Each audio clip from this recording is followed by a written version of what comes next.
So dari mana datangnya Durio? Dua peristiwa. Okay, so peristiwa pertama tu COVID. I think COVID banyaklah bisnes yang sangkut, yang terpaksa downsize, dan kita pun terlibat sekali. Walaupun kita digital, yes, kita ada revenue daripada YouTube, tapi kita juga ada revenue daripada sponsorship, daripada merchandise. So memang masa COVID tu drop lah. Viewership in a way naik sikit. Dia bukanlah naik mendadak sangat sebab memang kids memang on the platform dah.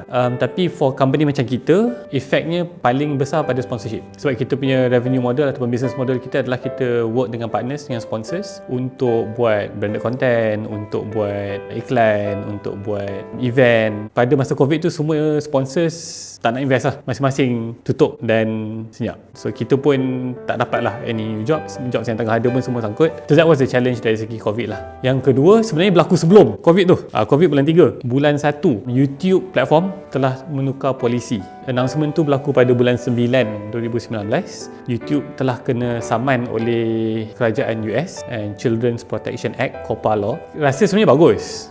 Children's Protection Act tu adalah dia protect kanak-kanak daripada datanya diambil oleh YouTube. So benda yang bagus. That's basically it lah. Dan there's a lot of laws yang berlaku selepas tu. Contohnya kalau kids punya content dah tak ada komen, there's a lot more protection lah for the kids. Dari segi tu bagus. Creator head teruk. Sebab bila YouTube tak boleh collect data daripada children's channel, bermaksud kita tak ada dalam database dia untuk serve ads. So revenue kita drop 70%. So pada ketika itu kita punya revenue almost 50-50. 50% daripada YouTube, 50% daripada sponsorship dengan merchandise semua lah. So yang sini drop 70%, almost 100% lah. Memang teruk lah masa tu.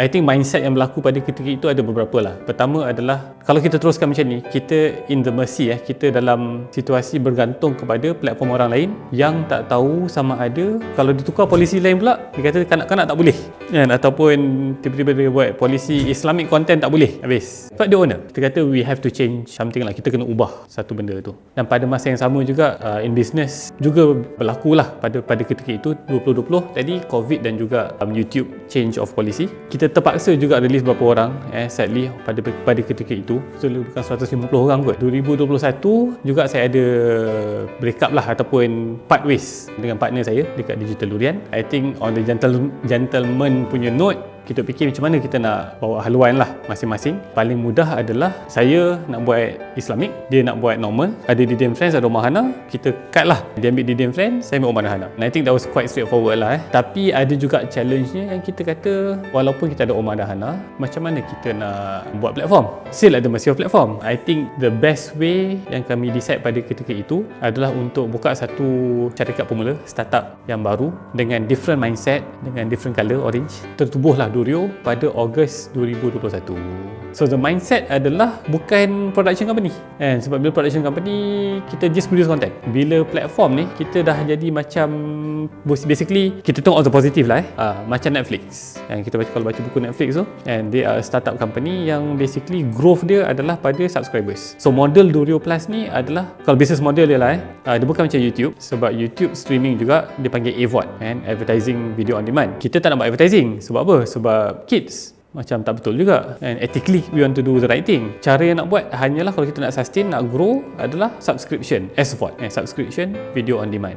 Decision adalah kita jadi SVOD macam Netflix. Kita kena grow kita punya subscribers supaya kita boleh sustain untuk buat content baru, Durio Plus Originals, dan juga untuk kita bantu producer lain untuk buat content Islamic.